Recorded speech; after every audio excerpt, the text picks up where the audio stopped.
Good evening, everybody, and welcome to Carving It Up Live right here on Facebook Live, YouTube, and on Twitter. As always, I'm Bryson Carver, and when I say we have a loaded show, I mean it. We got some NFL, a lot of NFL. We got college football. The playoff is official. The 4 teams are in. They are Georgia, Michigan, TCU, and Ohio State. Going to discuss that. Basically, I'm not necessarily outraged over it, but what I think the committee got wrong, I'll detail that later in the show. Of course, I'll predict Saints, Buccaneers, big NFC South matchup tonight in Tampa Bay. Great city, by the way. I love the city of Tampa Bay. Also going to discuss Tua.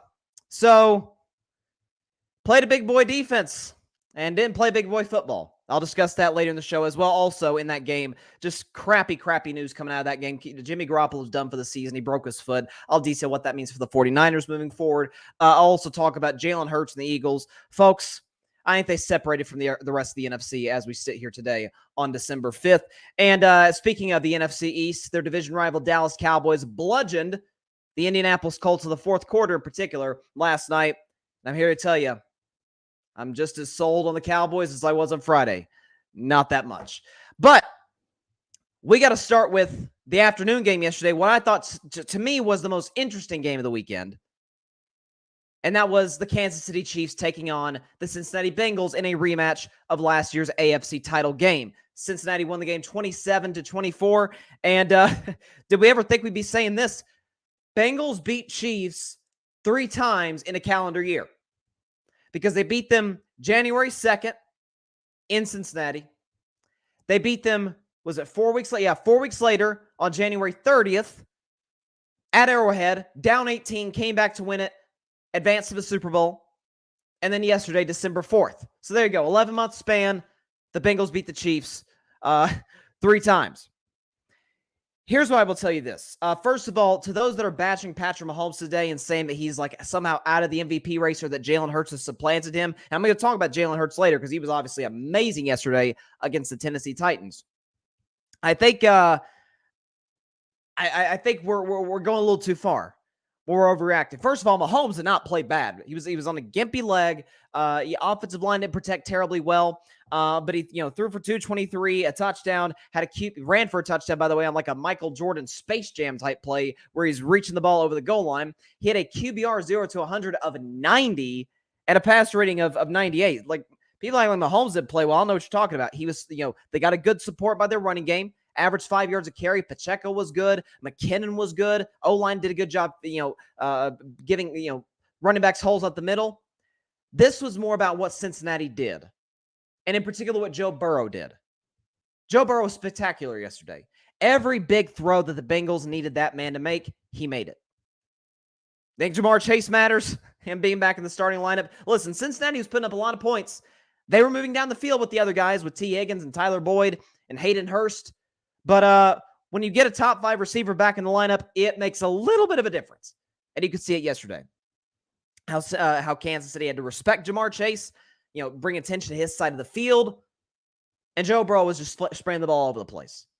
Had a great completion percentage. Again, how many Bengals caught? 8 Bengals caught a pass in the game. Joe Burrow, 25 for 31, 286, 2 touchdowns, QBR 71, and a pass rating of 126.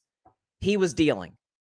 And, when you have a great quarterback, I'm talking about like a great quarterback, like top 3 or 4, which I think Burrow's in that category.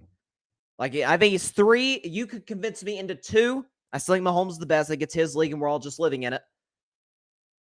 But when you have a truly great quarterback, the coach, limited or not, and I think Zach Taylor is a very limited head coach. What is he without Joe Burrow? You see how much trust that they have in these guys.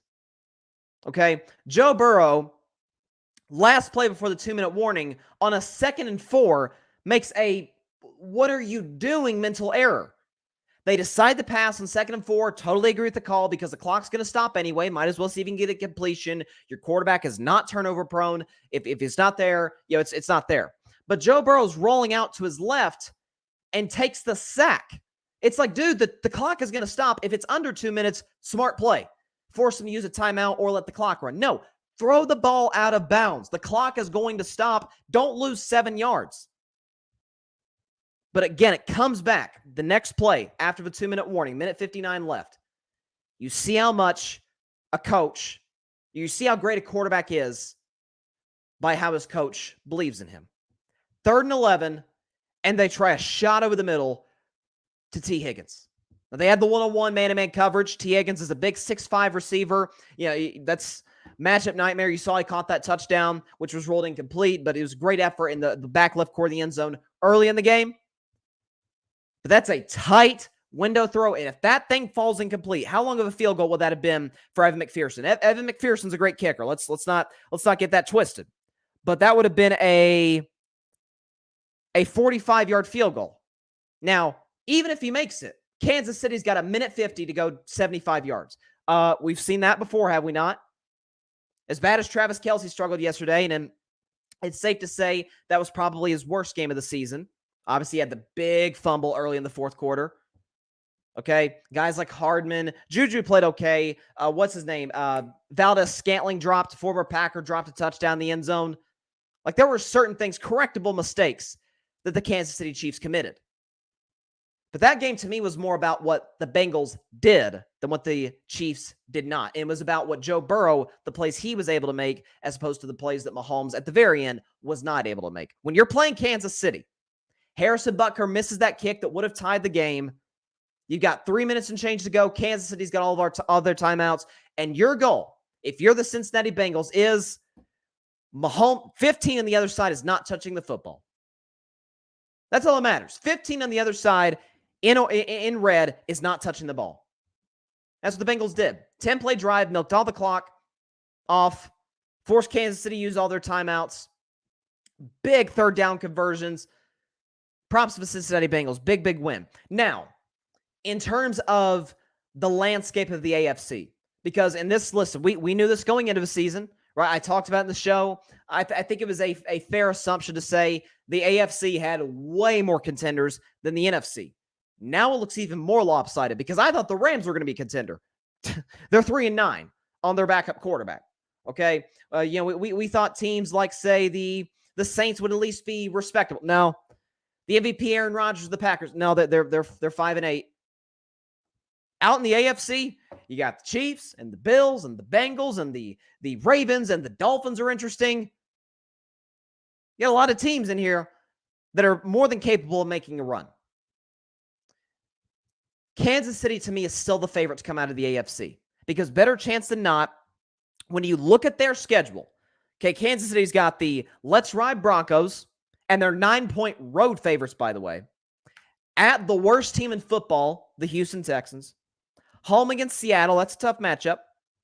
Home against the Let's Ride Broncos, and then at the Vegas Raiders, who they've historically owned in the Mahomes-Reed era. By the way, Mahomes has never lost a divisional game on the road. So I have a hard time believing history's going to not repeat itself on January 8th. So I know, listen, Buffalo's got the number 1 seed, but Kansas City, I just gave you their schedule. Here's the Buffalo Bills schedule moving forward. Jets, that is no gimme. Dolphins, that's no gimme. Chicago, they'll win that one.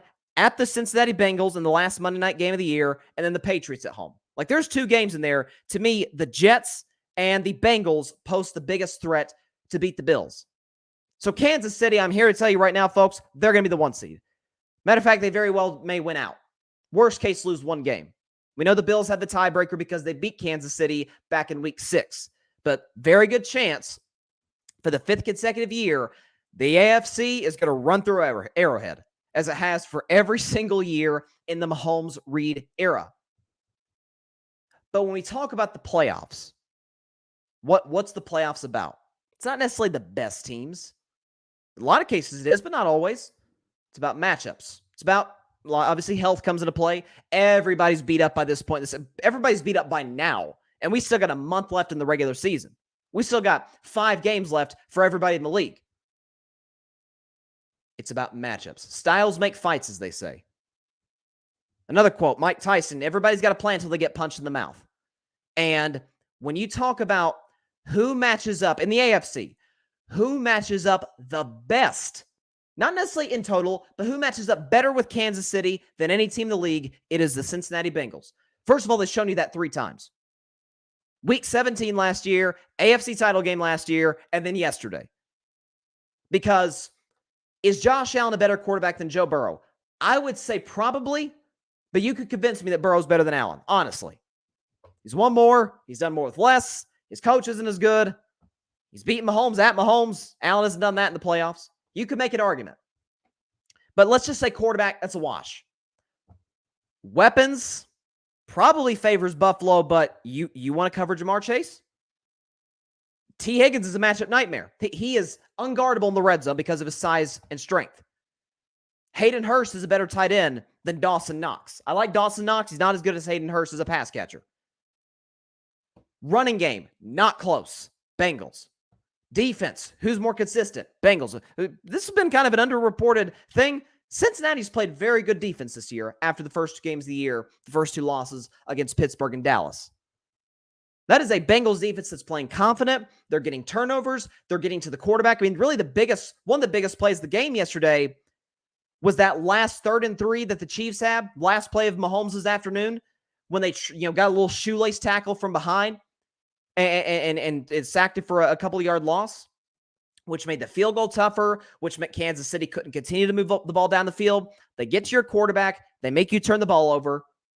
That's what you got to do to beat Kansas City. Whereas Buffalo, they're great. They can beat Kansas City, but it probably has to be a shootout. Bengals don't necessarily have to win by a shootout. They can stop Kansas City. And obviously they can score on Kansas City. They got a loaded offense, and Kansas City's defense, it's fine. It's better than years past, but it's still not elite. Baltimore, I don't know if Lamar's going to be healthy. And even if he is, who's got the better weapons? Cincinnati or Baltimore? You tell me. Right? Mark Andrews is great. That's all they got. You like Devin Duvernay more than Jamar Chase? Call me crazy, but I don't. Okay? Miami, stop. Tua can't go toe-to-toe with Mahomes in the playoffs. Okay? Who am I missing? The Titans. No. Listen, they can run it down your throat, but Tannehill can't match Mahomes throw for throw. We saw that in the playoffs a few years ago. Styles make fights. Cincinnati can not only fight Kansas City, heck, they've beaten them the last 3 times. Expect this to be a playoff matchup, whether it be in the divisional round or in the AFC title game. It'll, in all likelihood, be an Arrowhead, but that, to me, if I'm a Kansas City Chief, Bengals scare me a heck of a lot more than Buffalo does. I'll tell you that much. Styles make fights. I'm just here to tell you, Bengals are the biggest threat matchup-wise to the Chiefs. Not saying other teams like Baltimore, Buffalo can't beat them, but the Bengals match up better than than the Ravens or the even the Titans or the Bills do. But a heck of a performance by Joe Burrow and that Bengals offense. Again, I love watching Joe Burrow because he's almost got like a Kawhi Leonard factor to him in that whether the game is going great or whether the game is just a disaster, same look on his face. It's not Russell Wilson-esque where it's fake. Like it's fake optimism, fake, hey, we got this, No. They don't buy into that. Teams can see through your quarterback if he's fake. Ask the 3-9 Denver Broncos. Okay, they lost again yesterday. Man, they call him Joe Cool, which is what they called Joe Montana back in the day. And I laughed. Check the tape if you want to suffer through it. But I laughed at comparisons out of the draft between Montana and Burrow. I said, okay, this is getting a little ridiculous. No, I was the one being ridiculous. This guy's legit. Love watching him play. And I hear some comparisons between him and Aaron Rodgers. Stuff don't go Aaron's way. He's not talking to dudes on the sideline. He's he's rolling his eyes. He's throwing the ball out of bounds. He's ghosting guys on the field. That's not Joe Burrow. Love this kid. Heck of a talent. No question about it. But I'm telling you, that AFC, the NFC is just a bunch of question marks. We don't know what we're getting from the NFC. Niners are probably going to make the playoffs. I'll talk about them later when I talk about their win over the Dolphins. They're probably going to make the playoffs, looks like. But, I mean, I don't know. You want Brock Purdy or want Jalen Hurts or Dak Prescott or Kirk Cousins? Even though he doesn't play well in big games, I'll take Kirk Cousins any day of the week over Brock Purdy, with all due respect. Okay? But you got a loaded roster in San Francisco, but they're on their third-string quarterback. Tom Brady, we know what he represents. Greatest player in league history, but he's 45 and is playing like it. Dallas, I'm about to talk about in just a second. I'll say that for later. Eagles are great, but last time we saw them in the playoffs, they got their teeth kicked in by Tampa Bay. Seattle, we like, but do we trust the Seahawks to go on the road 3 times and get to the Super Bowl? I don't. And I love Geno played great again yesterday. The defense is playing well. They're running the ball well, but I don't see them go on the road 3 straight times and winning. Whereas in the AFC, Mahomes is great, Burrow's great, Allen's great, Lamar's great. But sign me up. I can't wait for the AFC playoffs. NFC is just going to be intriguing. Get your popcorn ready, as T.O. said, for the NFC. Because it's going to be, we for the most part know what we're getting from the AFC. No idea what we're getting from the NFC. Speaking of an NFC team, a team that many consider to be a title contending team, let's talk about the Dallas Cowboys, who took care of business and then some over the Indianapolis Colts by a final score of 54-19. You know, before this game on Friday, when I was picking, when I was doing my Friday NFL Sunday picks, I said Cowboys win 33-17. What I did not anticipate was that Dallas would match that point total in 1 quarter. That being the most important quarter, that being the 4th quarter. So let me say this. Let's talk about the Cowboys in terms of the game yesterday and in terms of the bigger picture, their outlook for the rest of the season, the last 5 games in the playoffs. So as for that game yesterday, I think it's fair to say they overlooked the Colts. And this is sort of, if you're a Cowboys fan, what you're worried about, because there's this 3-game stretch before the Philadelphia matchup on Christmas Eve. You got the Colts, who are on their interim head coach, Jeff Saturday, who it's going about how we thought it would go. Matt Ryan's washed. There's injuries everywhere. Like Jonathan Taylor's about all they have at this point. So you got the beat up, interim, washed quarterback Colts. You got the worst team in the NFL, the Houston Texans, who they're playing next week. By the way, Dallas is favored by 17 in that matchup, rightfully so. And the week after that, you've got the Jacksonville Jaguars, who are not only 4-8, but now Trevor Lawrence looks like he's hurt. Then you've got the big matchup against Philadelphia on Christmas Eve. So if you're a Cowboys fan, you're like holding your breath, like just take care of business, don't screw it up. We should win these games. We should be 12-4, right? 11-3, right? Let's see, they're 9-3. Yeah, 11-3 going into the game against the Philadelphia Eagles. Here's what I will say in terms of their outlook for the rest of the season. Am I as convinced today as I was Friday about the Cowboys in terms of Super Bowl contenders? No, I have about the same opinion of them that I have really all season long. Okay? Got a great quarterback who was fine last night. You guys know I'm a big Dak fan. Big Dak fan. He was fine. 170 yards, 3 touchdowns. I don't know how his QBR was a 40. Thought it should have been better than that. It definitely should have been better than Matt Ryan's, who was somehow 57, but I don't know. It is what it is. But Dak was fine. Running game was great. Tony Pollard, Ezekiel Elliott played well. Offensive line's doing a good job.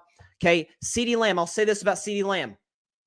You guys know I have been very critical of him this season in terms of his hesitancy to go over the middle, dropping a lot of passes, letting his quarterback down, whether it be Dak Prescott or during a 5-game stretch, Cooper Rush.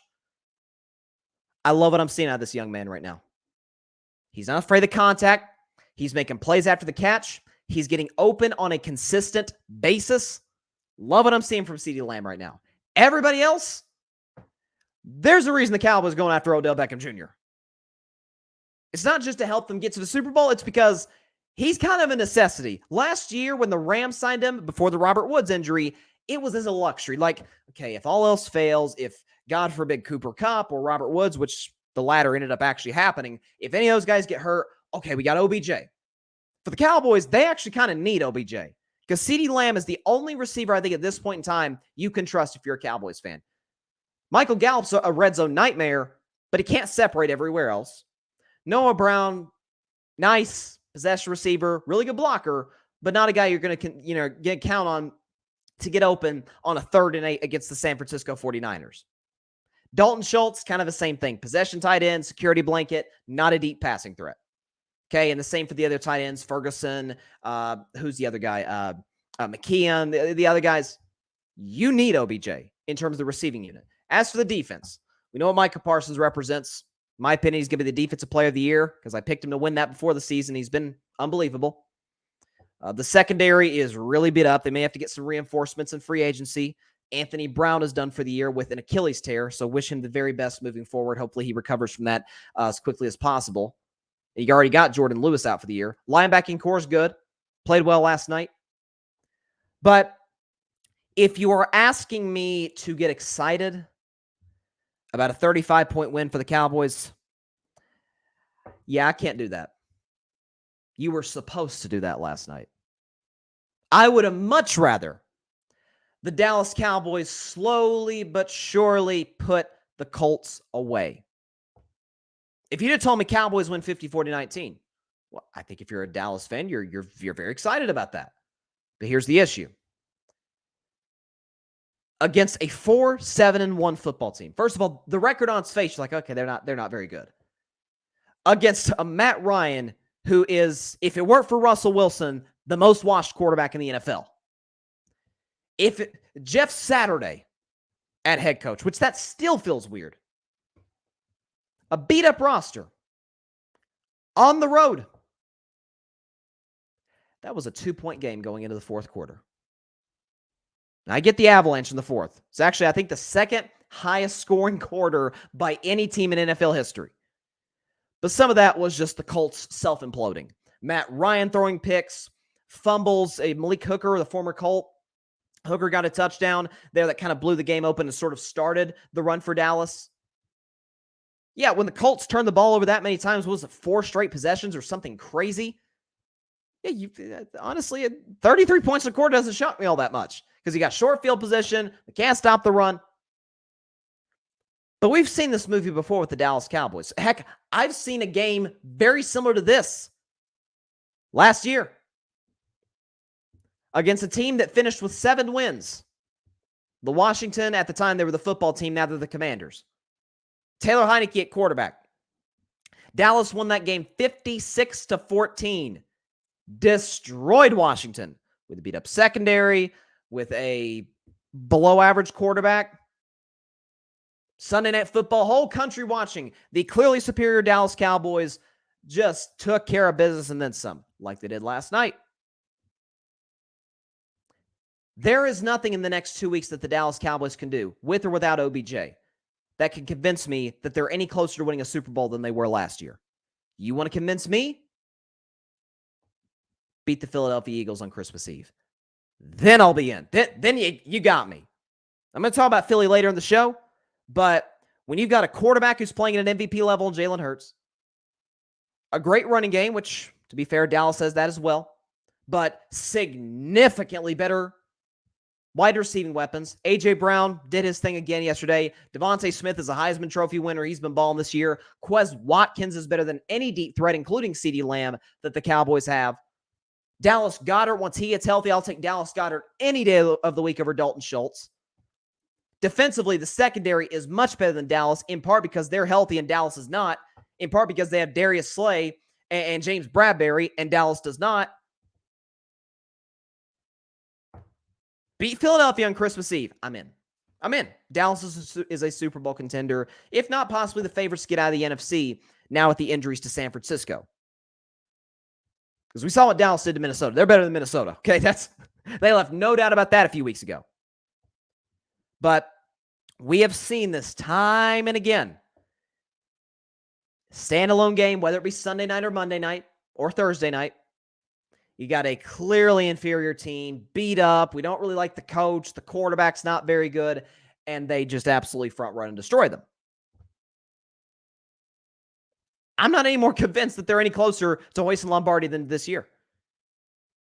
They're not as good as Philadelphia. What does Philadelphia consistently put on tape?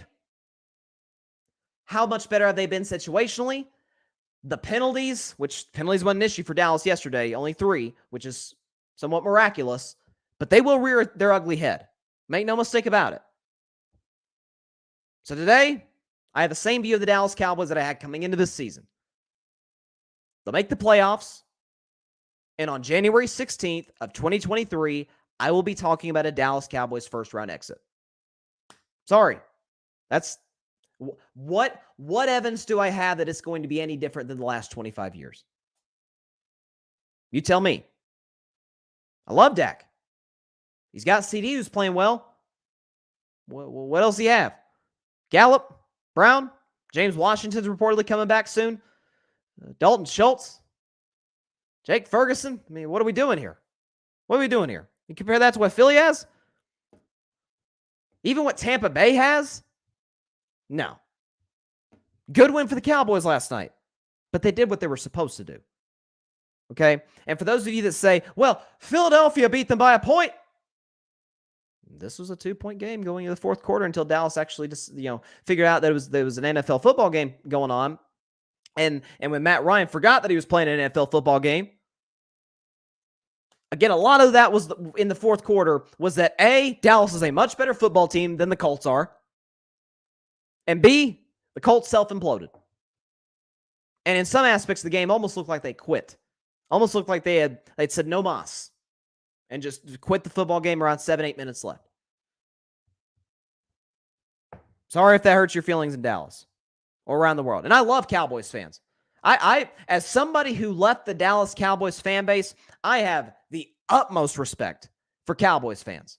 Because what those fans, if you're a Cowboys listening, what you have had to deal with for the last quarter century in terms of a revolving door of coaches, a dysfunctional owner who meddles, guys who signed a big contracts and haven't. I understand. Listen, it's hard. And I respect you for staying loyal to this team. But please, as someone who does respect Cowboys fans, I'm trying to help you here. Don't get your hopes up. It's a one-and-done playoff team. Playoff team. Successful season, considering where the Cowboys were at coming in my view. This is where I had him. I had him as a double-digit win team in the playoffs out in the first round. And I said, you could check the tape back in March. On January 16th of 2023, I will be talking about a Dallas Cowboys playoff loss on this show. You can book that. We'll see, though. Again, they got Houston next week. They're 17-point favorites against the Houston Texans, which, if you were wondering, is the biggest point spread in the NFL this season. It's the biggest favorite that any team has been this season, although Kansas City is going to Houston. But Kansas City might surpass that in a couple weeks when they go to play the Texans. But, ESPN's giving Houston a 3.5. This is an NFL team. They are giving an NFL team a 3.5% chance to win. Like, that's how lopsided this is. They're favoring the Dallas Cowboys to win by 3 scores. They should.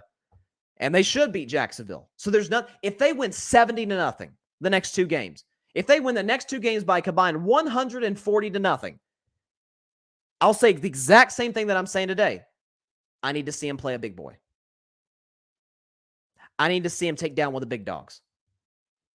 Because Philly's a bigger dog than Dallas is right now. They are.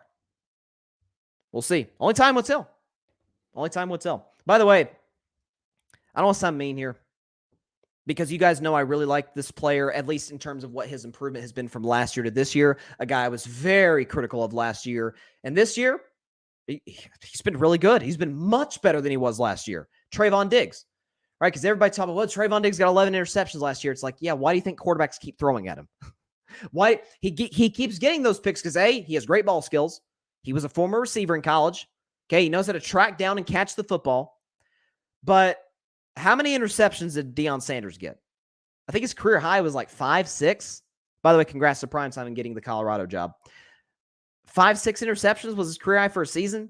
Same thing with Richard Sherman, with Darrelle Revis. The great quarterbacks don't even look in their direction because they know they're tracking the ball down. It's probably going to end up being incomplete or in the hands of said corner. Guys aren't going after Trayvon Diggs this season. There's a reason for that. He's improved drastically as a cover corner. But on that play last night, you saw it. You saw it. The Matt Ryan touchdown pass. Who caught it? Let me see who it was for the Colts. Dolan, I think is his name. Ashton Dolan, who caught that touchdown pass. You saw down the red zone, little sluggo route, slant and go. Trayvon Diggs, he did it again. He went back to his old bad habits. Went back to being the gambler. You got to know when to hold him. Know when to... he did it again. He's a gambler. You got to be careful. It was a worrisome sign if you're a Cowboys fan. If he's facing a Mike Evans Or if he's facing an A.J. Brown, you gotta worry about that. Justin Jefferson, you gotta worry about this a little bit. I'm just saying. Be careful. All right, moving on now to a game yesterday that was really interesting. It's one, I said Bengals Chiefs was the most interesting game. This to me was the second most interesting game because of one player I had my undivided attention on, Tua Tagovailoa. Now, you guys know I love Tua out of the 2020 draft, but after his first 2 seasons, I'm like, guys, I don't see special. He's not anywhere near where Joe Burrow is as a quarterback, or even where Justin Herbert is as a quarterback. But this year, he's played well. For a while, he was in the MVP discussion. His QBR was, I think, first in the league. Passer rating's great. Not turning the ball over, playing within Mike McDaniel's system.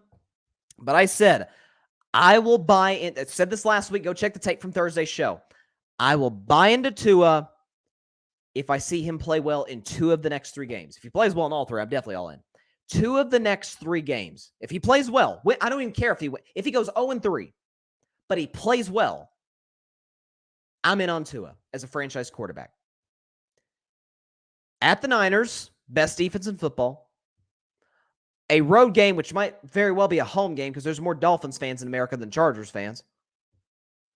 Against his draft contemporary, Justin Herbert. And then a week after that, he plays the Bills. Well, Bryson, he beat the Bills. Yeah. How about in Buffalo in December when it is bone-chilling cold? Josh Allen excels in those temperatures. Tua does not. If he plays well in 2 of these next 3 games, you Tua fans, hey, 2 and on, you got me. Thus far, he's 0-1. Not talking about the loss. I'm not just talking about he lost the game. But he was the primary reason they lost the game. Tua Tagovailoa against the San Francisco 49ers.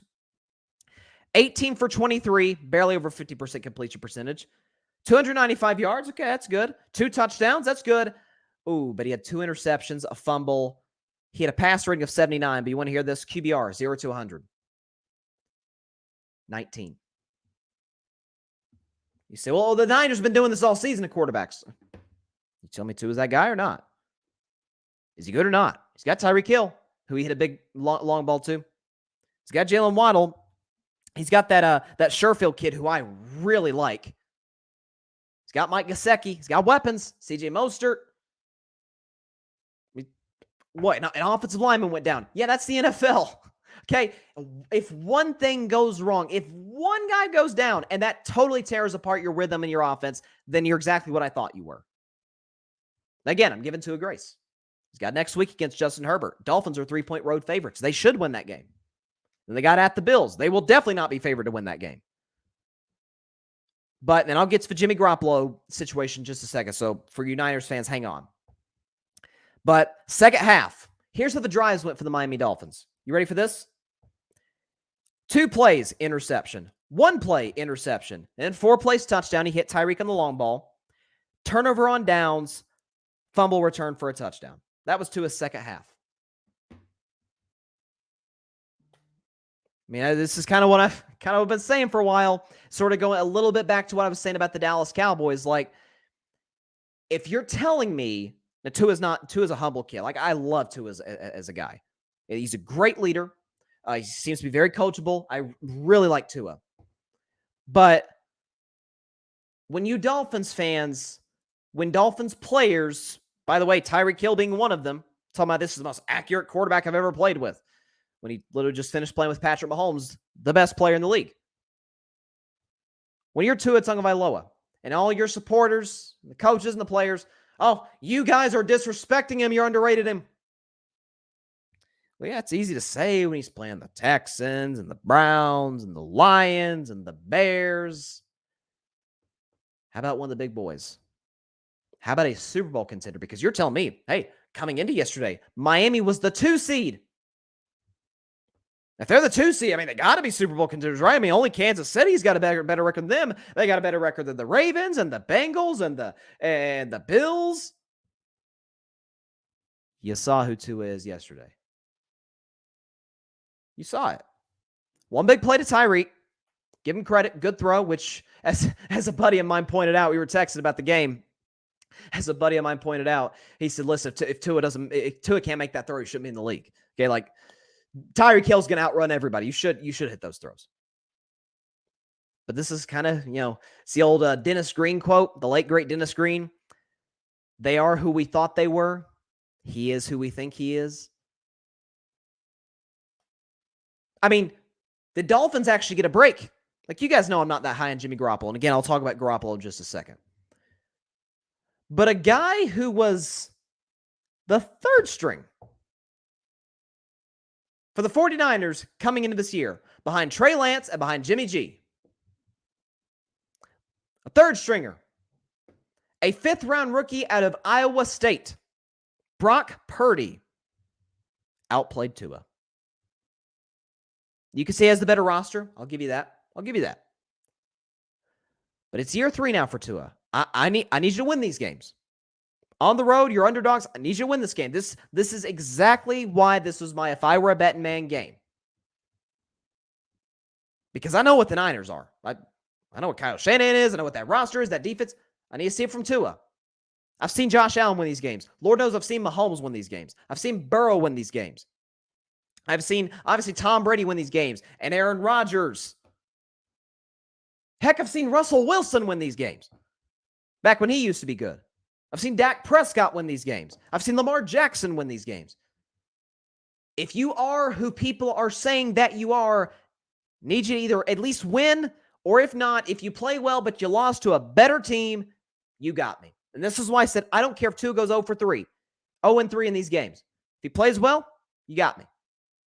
Like, if he's not the reason you lose, as a matter of fact, he was the number 1 reason you lost. The other team's starting quarterback goes down. You're playing with the lead. And the second half, you completely unravel. He's 0 for 1 in my sort of designated 3 biggest games of Tua's NFL career stretch. I said if he plays well in 2 of the 3, I'm in on him as a franchise quarterback. Thus far, he's 0 for 1. Now, again, a game that to me is very fascinating. Next Sunday night in the City of Angels, Los Angeles, California, Dolphins, Chargers, Tua versus Herbert. Now, you see a lot of Tua supporters talking about, Tua's better than Herbert. Has Herbert ever been in the MVP discussion?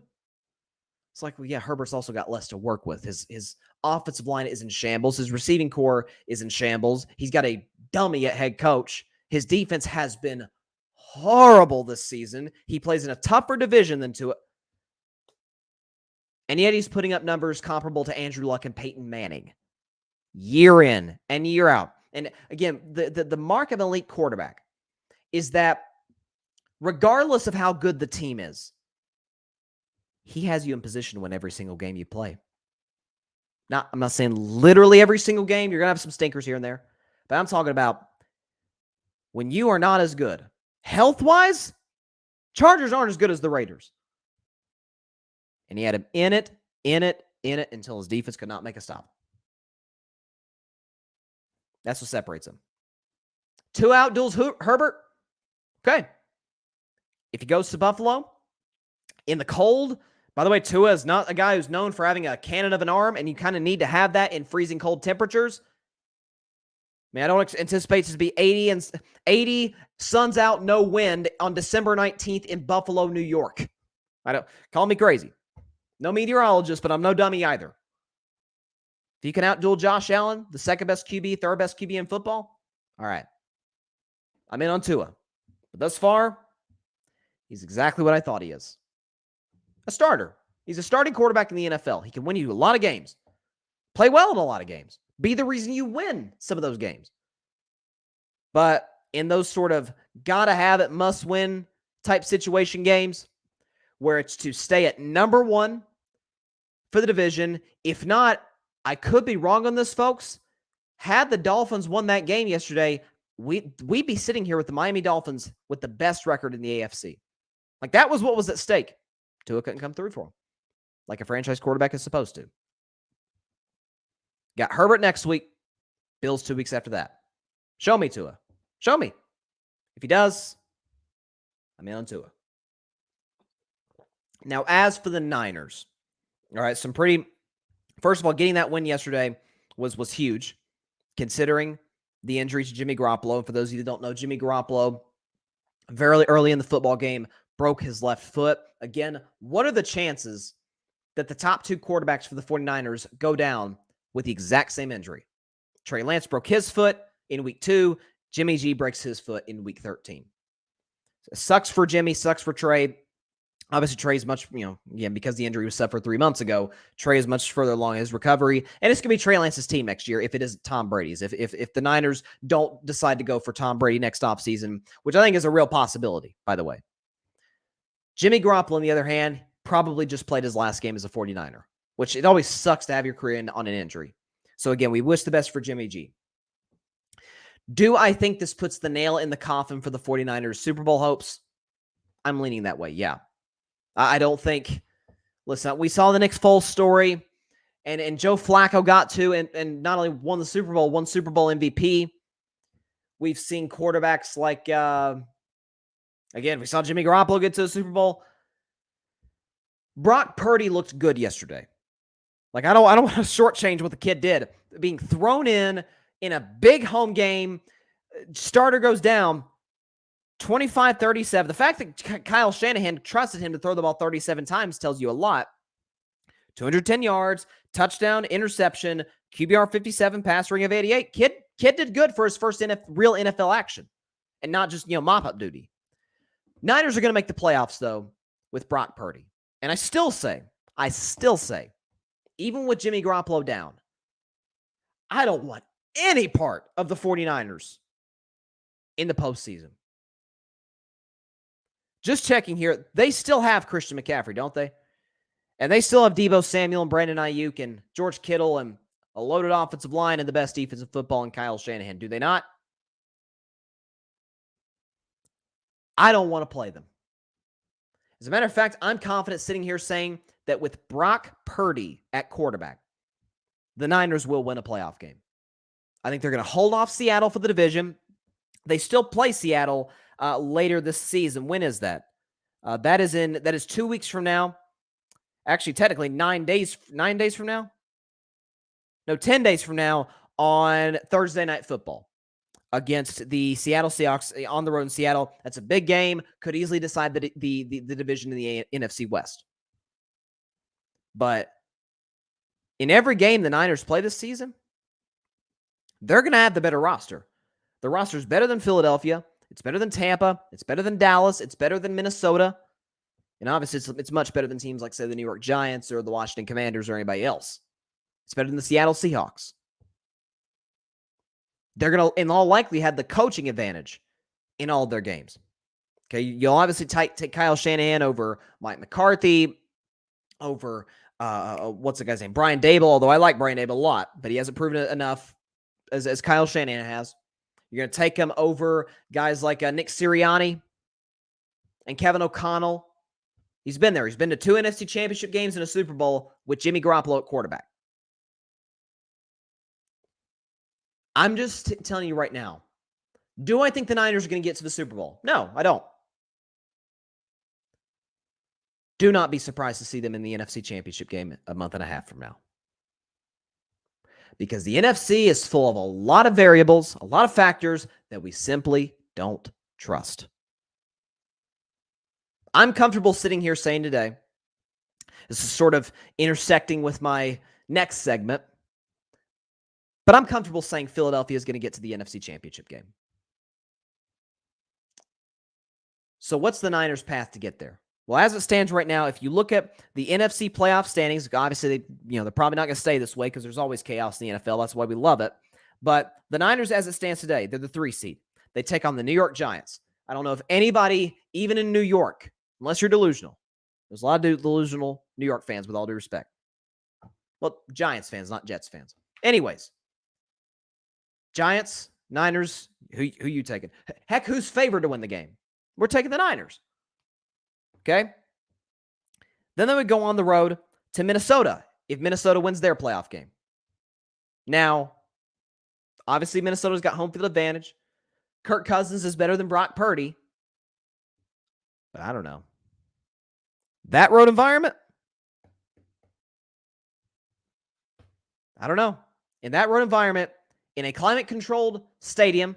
No winds, no temperature issues. Team that can run it down your throat, keep the ball away from that loaded Vikings offense. Brock Purdy, don't make any mistakes. I'd take the Niners. And so then they go on the road to Philadelphia. I think Philadelphia would win. But if the Niners are the 3 seed, do not be surprised to see them in the NFC title game. That's all I'm saying. Do not be surprised to see the San Francisco 49ers playing for the NFC title game. I'm just saying. Again, home game against the Giants. I don't know of anybody who would consider the Giants to win that game. Giants got a great fan base. I get that. But that game is not going to be played in East Rutherford, New York. It's going to be played in Santa Clara, California. I'm sorry, East Rutherford, New Jersey. My bad. Either way, game's going to be played in Santa Clara. Niners are going to win that. Just be careful. Don't bury the Niners yet. Because if they get to the NFC title game, you win one game and you're in the Super Bowl. Jimmy G's obviously better than Brock Purdy. But if he doesn't make mistakes, if Kyle Shanahan knows a little bit more about football than you and I do, if he trusts him to throw the ball 37 times, being thrown into the game like that with Jimmy Garoppolo getting hurt, now teams will get film on him, so that's at least a little bit of a concern. Don't be surprised to see San Francisco playing for a chance to get to the Super Bowl for the second straight year and the third year in the last 4. It's a great team, loaded roster, just got to stay healthy. Don't roll out the Niners yet. Now, speaking of a team that they would all likelihood face, that'd be the Philadelphia Eagles. That was impressive. That was my upset of the week, actually. I had Titans over Eagles. That didn't go well. That game was felt decided pretty early on, don't you think? The biggest concern and the biggest criticism I had of the Philadelphia Eagles all season long, in particular the last 4 weeks, dating back to their win over the Houston Texans. They can't stop the run. Right? They could not stop the run against Houston. They really couldn't stop it against Washington. Okay? The Colts ran it successfully on them. So it's like, Packers ran it all over them. My gosh, like Philly's got a clear deficiency here. Like they cannot stop the run. Teams can control the clock, keep the ball out of Jalen Hurts' hands. We still, for the most part, agree that Derrick Henry's the best running back in football, right? And if not, he's probably 2 or 3. It's like him, Jonathan Taylor, Christian McCaffrey, those guys. Nick Chubb. But everybody agrees not Nick Chubb. Well, yeah, Nick Chubb does go in this argument, but that Derrick Henry is a premier running back in the NFL. We agree on that. The Eagles held Derrick Henry to 30 yards on 11 carries, 2.7 on average per touch. That's not impressive. Considering what their deficiency was, and they held the best running back in the league to 30 yards, 2.7 a clip. Listen, if you have to convince me that that's not impressive, maybe you're just hating at this point. And by the way, just because I'm not a Cowboys fan anymore doesn't mean I like the Eagles. I do not want to see the Eagles win the Super Bowl this year. I can't deal with that.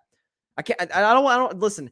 Listen, unless it's like look at the Eagles winning the Super Bowl means the Warriors win the title, okay? And in 2023, then I guess I'll take it. But outside of that, I don't want to see Philadelphia hoisting a second Lombardi trophy in the last, 5-6 seasons. I don't want to see that. Jalen Hurts is legit. I don't know if you noticed. Jalen Hurts legit. 29 for 39. 380 yards. 3 touchdowns. Ran for a touchdown. No interceptions, no turnovers. QBR 74, passer rating of 130. Yeah, Jalen Hurts is that dude. Like I was very skeptical of Jalen Hurts this offseason. It took about 2-3 weeks in. I'm like, okay, I'm in. He's accurate throwing the ball down the field. He's accurate in the short game. We know the job that the Eagles do at getting him out in space with his legs. He's efficient. Completion percentage is good. He's got a great rapport with his receivers. His leadership's great. I said a few weeks ago, Jalen Hurts has firmly cemented himself as a top 10 quarterback in the NFL. Do I think he's the MVP? I'm still rolling with Mahomes, because my case would be Mahomes lost Tyreek Hill, Hurts gained A.J. Brown, and Mahomes still has his team in just as good a position as Jalen does to get to the Super Bowl. But he's second. Like, he's number 2. Joe Burrow's in that argument. I think Tua might have played himself out of it yesterday. Tyreek maybe is in that argument. But in terms of impact, offensively, passing game, running game, not many quarterbacks in the NFL that are more effective than Jalen Hurts. Guys like, obviously, Lamar is. We think about guys like Josh Allen, but it's a small group. And when you talk about the Eagles, really the only thing I'm concerned about at this point with Philadelphia, and it's not even a major concern for me, is being able to defend the deep pass game. The safeties aren't great. Like, that's where Philadelphia is kind of weak in the secondary. The safeties aren't elite. But if that pass rush gets your quarterback, doesn't matter. Oftentimes, the best secondary is a pass rush, as some people will say. When you have Fletcher Cox and you have Ndamukong Suh, you have all these guys off the edge, getting to your quarterback, that's a problem. By the way, Tennessee has a pretty solid offensive line. Ryan Tannehill was running for his life all Sunday afternoon. Now, Philadelphia will play better quarterbacks, obviously, than Ryan Tannehill, both in the regular season and in the playoffs. They still got to face Dak Prescott, and then after that, they'll face at least good quarterbacks in the playoffs. Kirk Cousins is a good quarterback. Okay, guys like Brady, I'm still not betting against that guy in Tampa, guys. You're not going to convince me out of it. Dak Prescott's a great quarterback. Okay, you still have to deal with these guys. Geno Smith is playing like a great quarterback this year. But with the road to the Super Bowl, in all likelihood going through Philadelphia, they got to win 2 games. With the way that they keep the ball away from your team,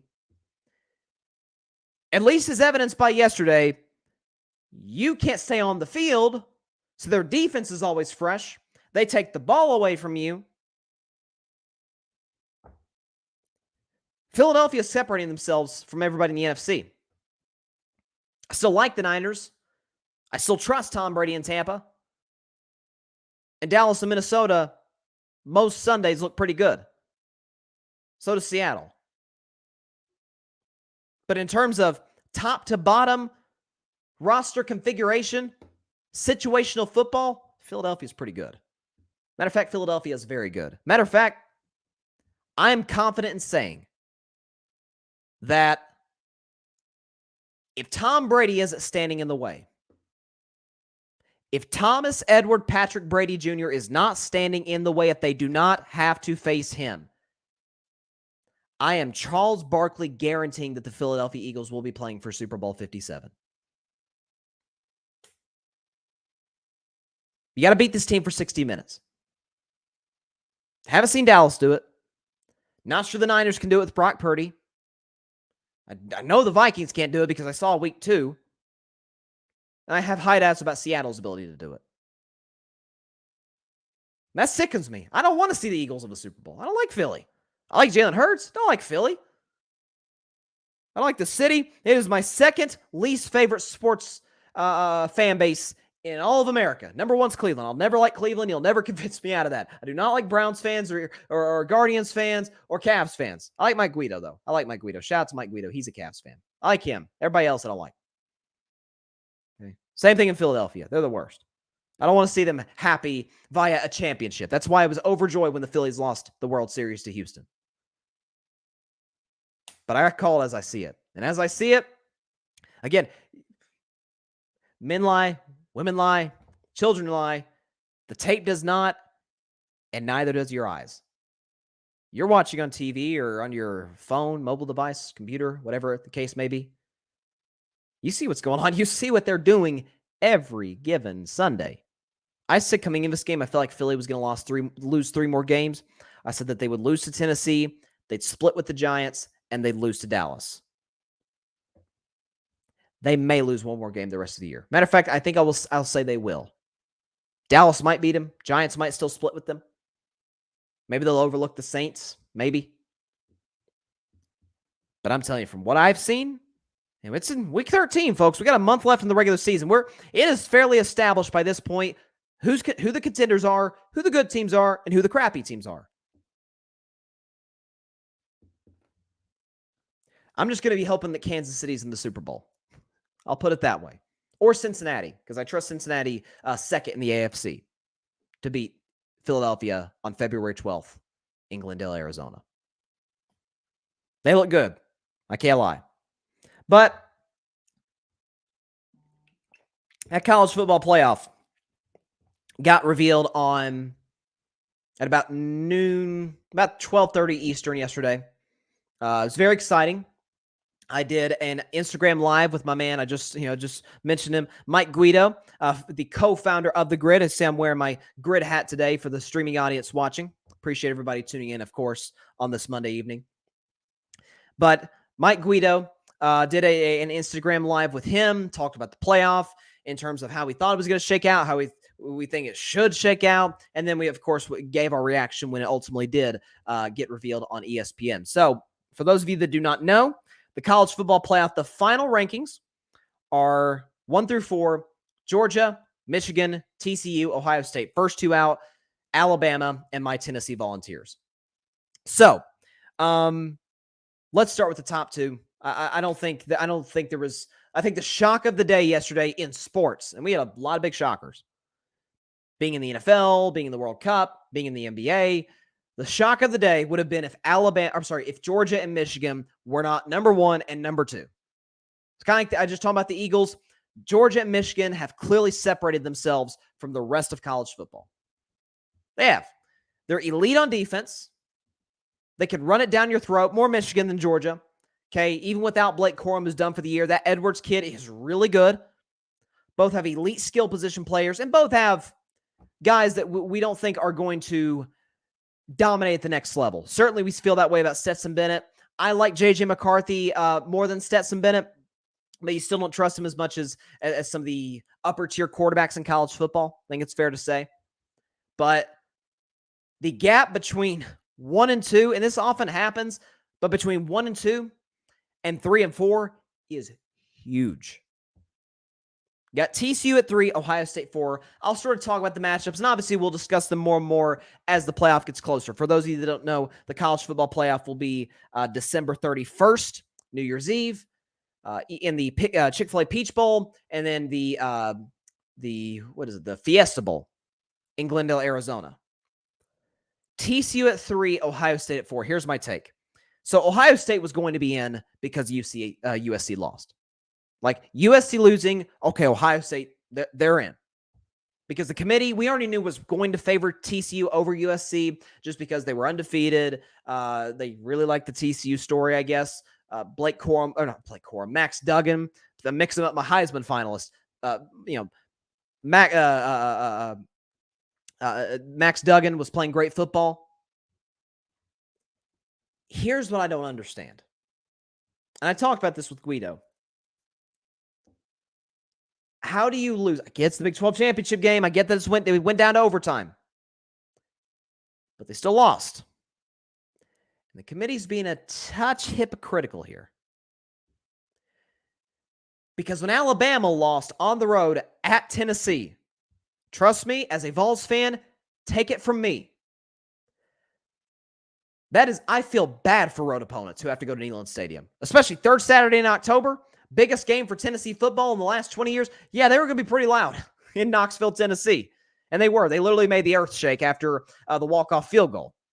Alabama loses on a walk-off field goal by 3 to Tennessee. They fell 3 spots. TCU loses on a neutral site to Kansas State by 3. And they don't move. Haven't we all kind of been skeptical about TCU all season long? Certainly Vegas has. Excluding Iowa State, TCU has not been favored by much. Heck, in the Big 12 title game, they were favored. The third-ranked team in the country was favored by 1.5 points to beat Kansas State. Now, not to disrespect Kansas State. That's a good football team. That's a good football team. But they're not as good as TCU.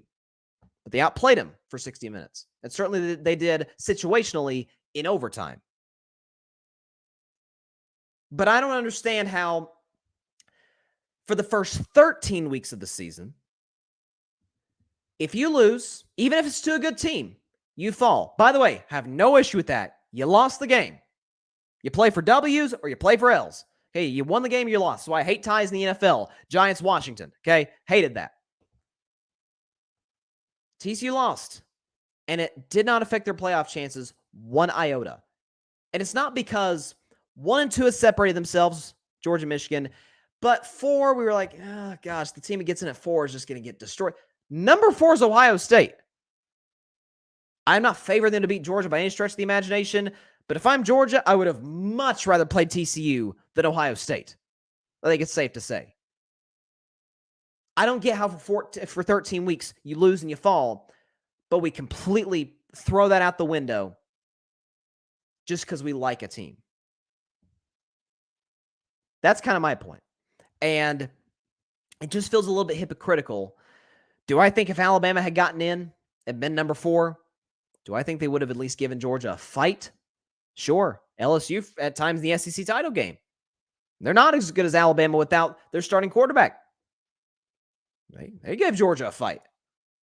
A respectable fight, at least what you consider a fight between two very uneven matchup. I don't know. That's the thing. I thought Alabama should have gotten in the playoff.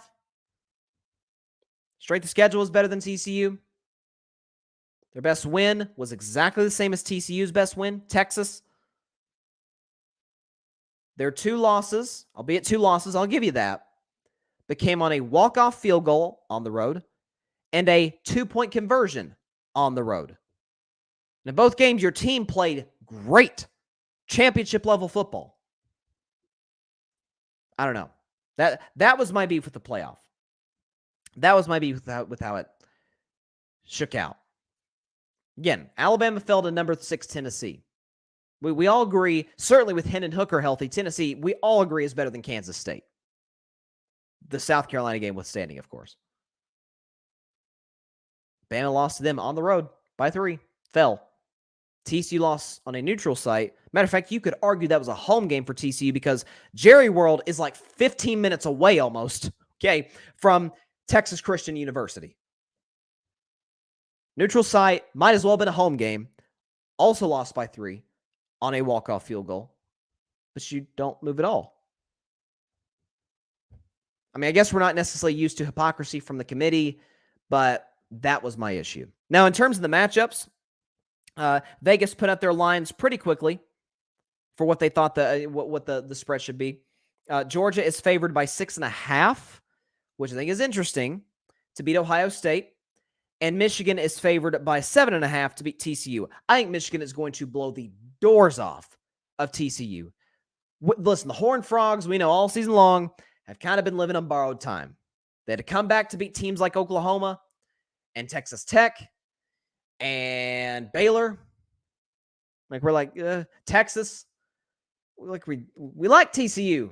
They're a very good team. Love Max Duggan. That Johnston kid they got at receiver is a first-round talent. But Sonny Dykes, by the way, did a great job as a head coach his first year.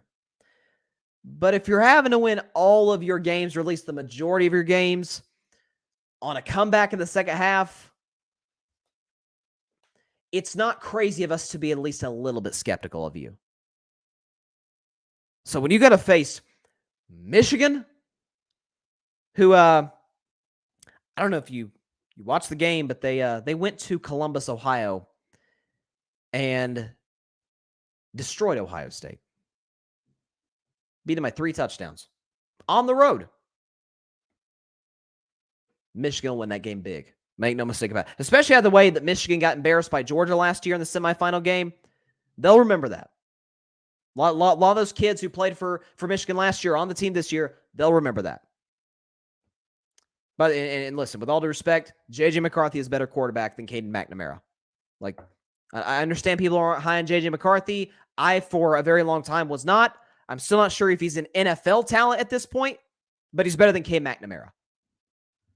So Michigan will win that one big. Georgia and Ohio State is really interesting because the fact that Vegas put it at 6.5 is fascinating because we know both teams are going to be pretty healthy. Ohio State probably is going to be more healthy because they got an extra week off because they weren't in the Big Ten title game.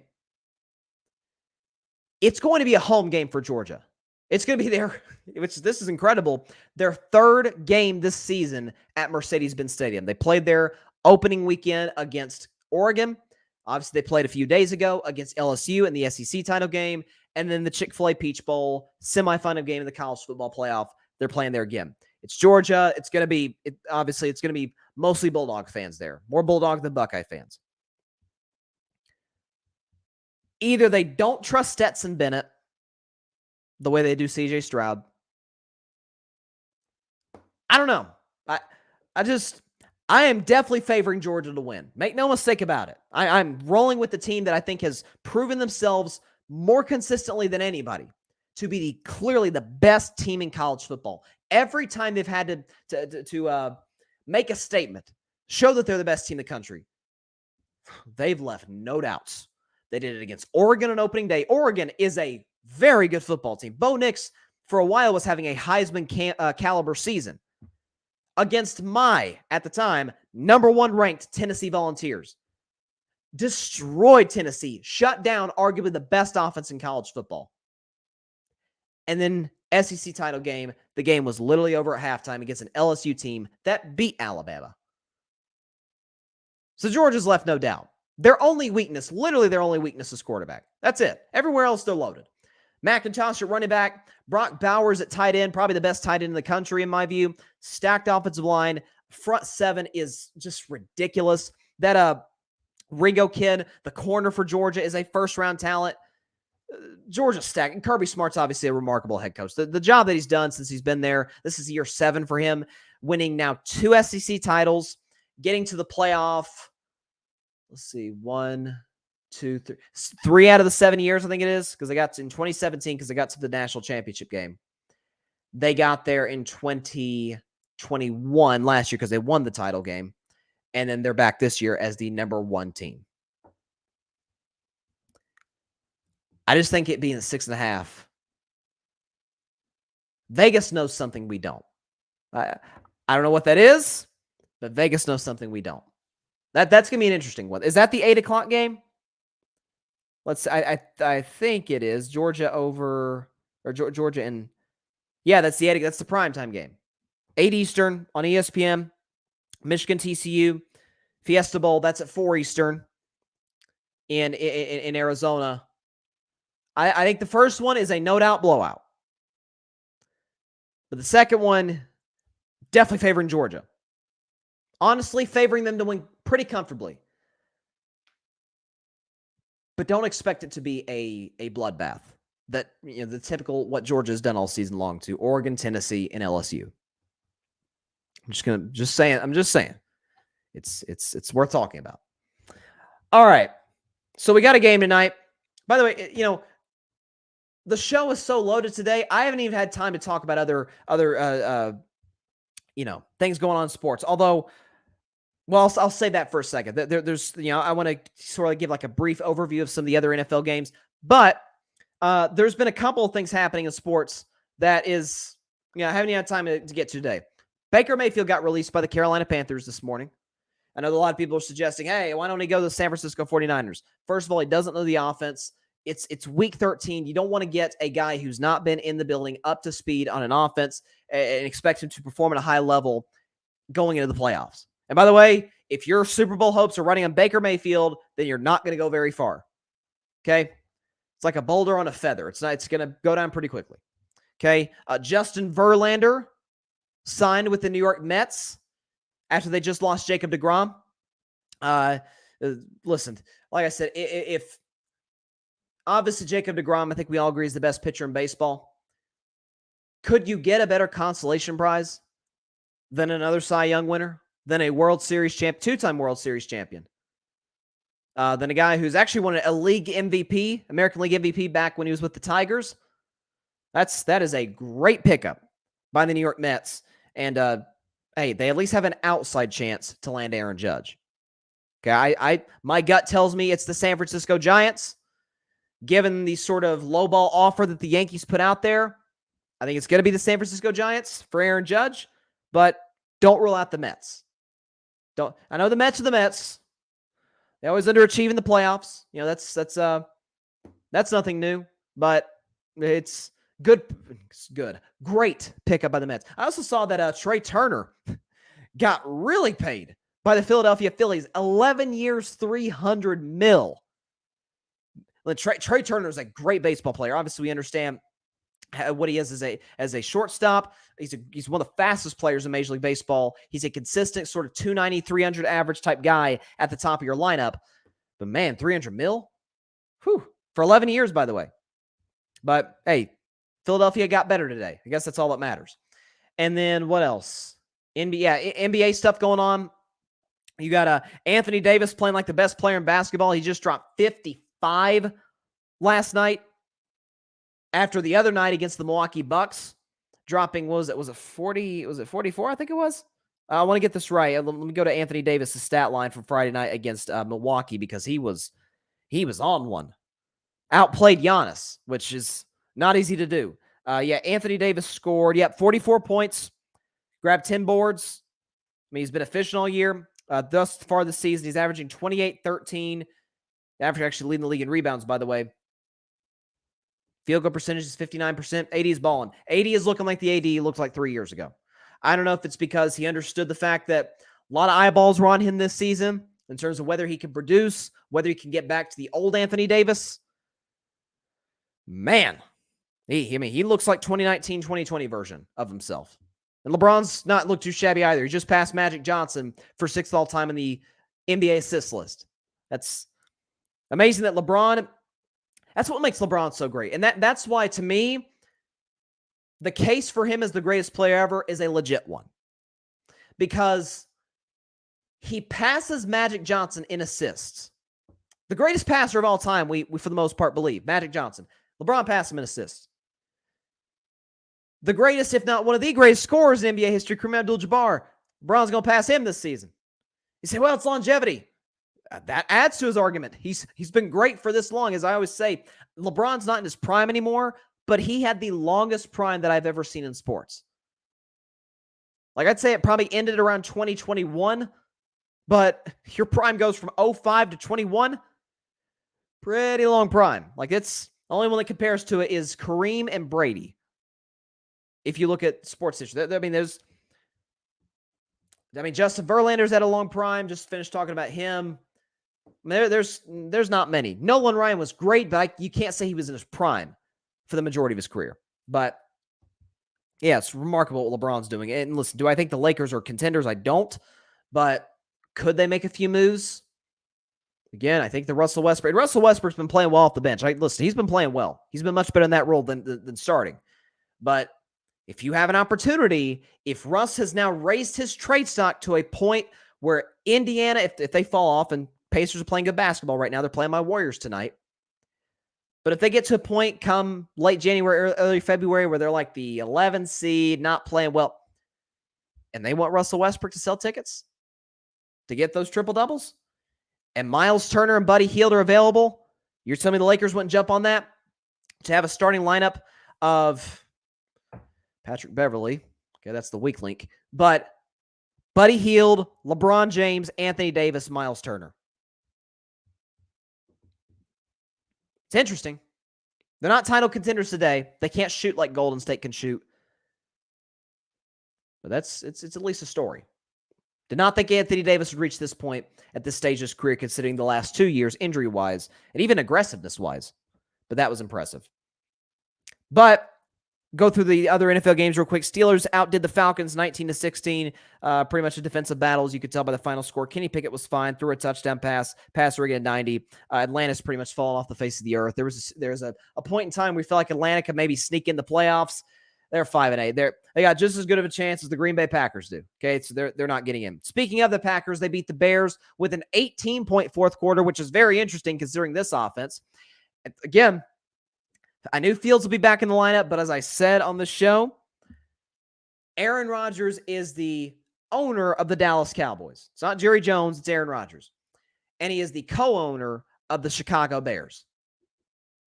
Because outside of the Dallas Cowboys, there's no NFL franchise that Mr. Rodgers owns more than the Chicago Bears, and he did it to him again with another fourth quarter comeback. A.J. Dillon played well. Christian Watson is emerging into a legit talent in this league. Love what I'm seeing from him, but Rodgers had a QBR of 51, passer rating at 85, but what mattered was what he did in the fourth quarter. Played well. Bears dropped to 3-10. Lions destroyed the Jaguars. Can I tell you something that's interesting about Detroit? This is why I love the NFL. This is why I love the NFL. The Minnesota Vikings are 10-2. The Detroit Lions are 5-7. The Lions are favored to beat the Vikings next week. They're favored by a point at home. It's only a point. That line could change. But it tells you what they think about Detroit in terms of their explosiveness offensively. And it tells you what they think about Minnesota. They're almost the TCU of the NFL. It's not just because they wear purple uniforms. Like, now we like Max Duggan, I think, more than we like Kirk Cousins. But we're like, defense is not special. Gives up a lot of yards. They were good in the red zone yesterday. By the way, good win for the Vikings over the Jets. Mike White did all he could, but again, could not convert the red zone. He's got to do that at a higher level. But I think it's safe to say he'll be the Jets' starting quarterback for the remainder of the season. Commanders and Giants, we had a tie yesterday, 20-20. You know me, I hate ties. I really do. I did pick Washington to win this game. They'll play the Giants. They got a bye week. Chase Young's going to be back in a couple weeks, which is a huge boost for the Commanders. But they'll be playing the Giants in Landover, Maryland in 2 weeks. Let's see. Ravens beat the Broncos 10-9. Lamar Jackson, the big story coming out of this game, Lamar Jackson was injured. I think it was his leg, if I'm not mistaken. John Harbaugh said, quote, "It will be days, 2 weeks, but he's not out for the season," which is great news for the Ravens. This could have been a really bad sort of turnaround from a year ago where the Ravens were 8-4, Lamar went down, and they didn't win a single game the rest of the season. Right now, they're 8-4, Lamar went down. But according to John Harbaugh, head coach, he'll be back before season's end. Tyler Huntley did a respectable job. Again, he's a solid backup quarterback. He's the perfect backup for Lamar. But he led a game-winning drive, had a QBR of 74. Russell Wilson was trash per usual. And the Broncos put up 9 points. Again, if I'm a Broncos defensive player, I can't so much as look at Russell Wilson or any of the Broncos offensive players. Or Nathaniel Hackett. Let's not let him off the hook. Browns beat the Texans 27-14 in Deshaun Watson's return, and he looked very much like a guy who has not played in exactly 700 days. Barely 50% completion percentage, a horrible red zone interception, a passer rating of 53, and a QBR 0-100 of 28. So Deshaun did not play well. Fortunately for him, he was supported by a great running game. Nick Chubb, Kareem Hunt did their thing, and the Browns did what they should have done against, again, the worst team in the league, the Houston Texans. Seahawks beat the Rams. Geno Smith. I'll tell you, that dude is the story of the NFL, okay? 367 yards, 3 tutties, 65 QBR, pass rating of 116, led a game-winning drive, albeit against the beat-up Rams. Jalen Ramsey is getting exposed, I guess we'll put it that way. It started week 1 when he got burned by Stephon Diggs numerous times, and it hasn't really got much better. Jalen Ramsey's been terrible this season. Okay, but DK Metcalf caught the game-winning touchdown. Both Metcalf and Lockett had over 120 yards. Both had a touchdown. So good win for the Seattle Seahawks. Big win on the road to keep themselves right in the playoff mix and give themselves at least a shot, given the injury to Jimmy Garoppolo, to catch the 49ers. And finally, the Raiders beating the Chargers 27-20. I did pick the Raiders to win this game because I figured that they would run it down the Chargers' throat. And that is exactly what they did. The Chargers had went 4 straight games, giving up 150 rushing yards. 4 straight games. You want to guess how many yards they gave up against the Raiders yesterday? 154 rushing yards. And that was all she wrote. Derek Carr played well. A couple touchdown passes for him. And look, Raiders aren't dead. The Raiders are not dead. They got the Rams next week, actually 4 days from now on a Thursday night. They should win that game. Patriots and that a limited offense a couple weeks from now. That game just got flicked out of a Sunday Night Football, by the way. At Pittsburgh on a Saturday night on Christmas Eve, another limited offense. Niners, that's a tough one. Chiefs, that's a tough one.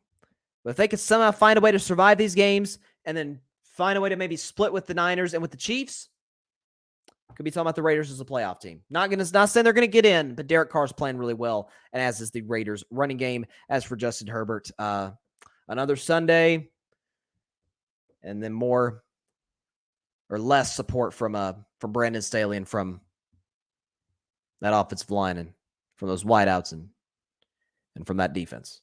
Justin Herbert did all he could, but he was let down by pretty much everything around him. And tomorrow is December 6th. Just it's another day at the office.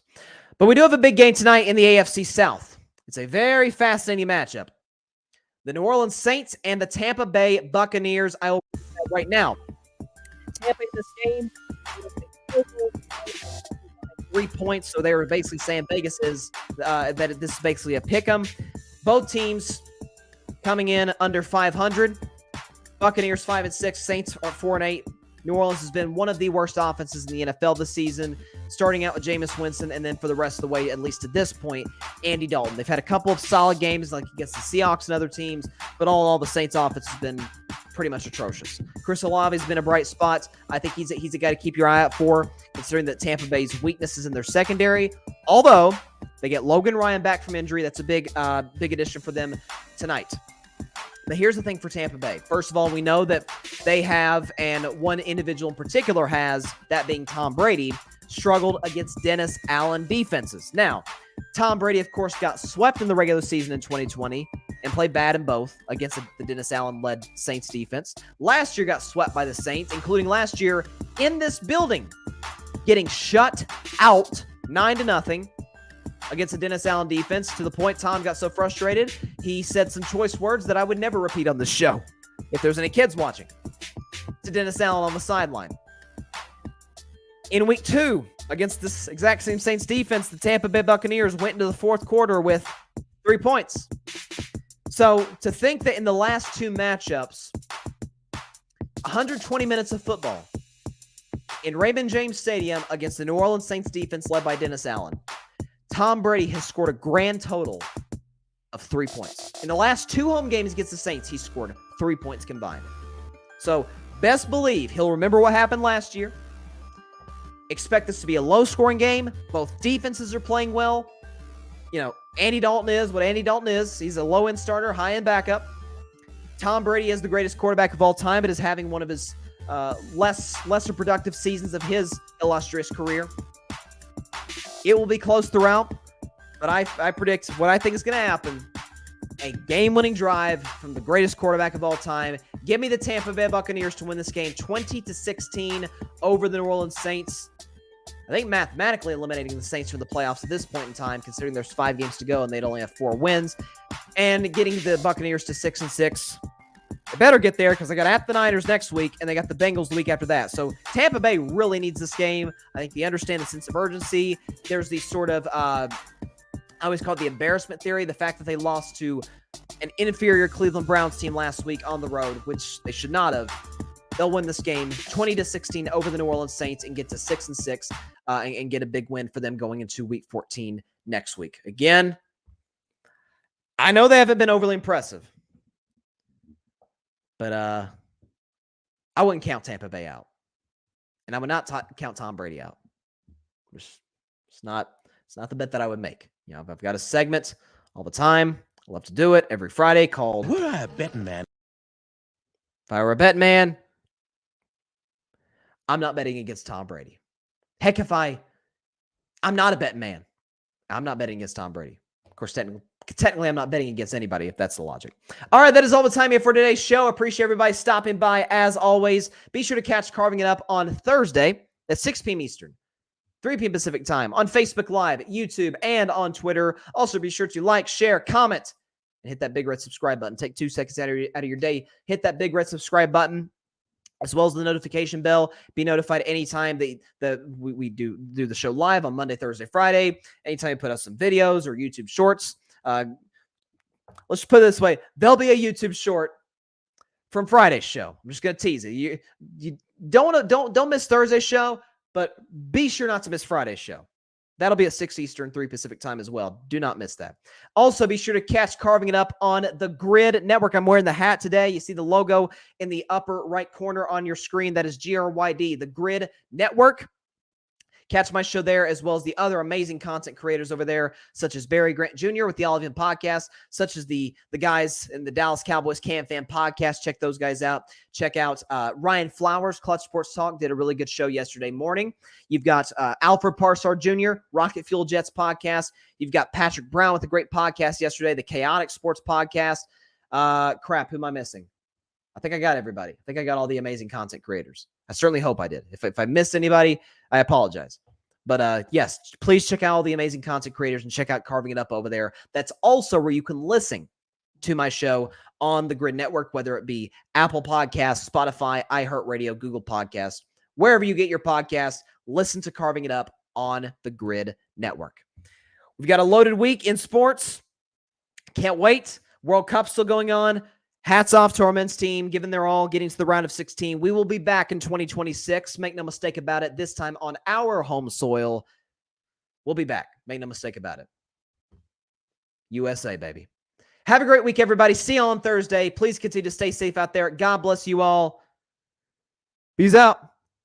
I wouldn't bet against Tom Brady. Thanks so much for watching the show on YouTube. Be sure to click that big red subscribe button and go check out the other clips and full shows of Carving It Up Live. Have a blessed day.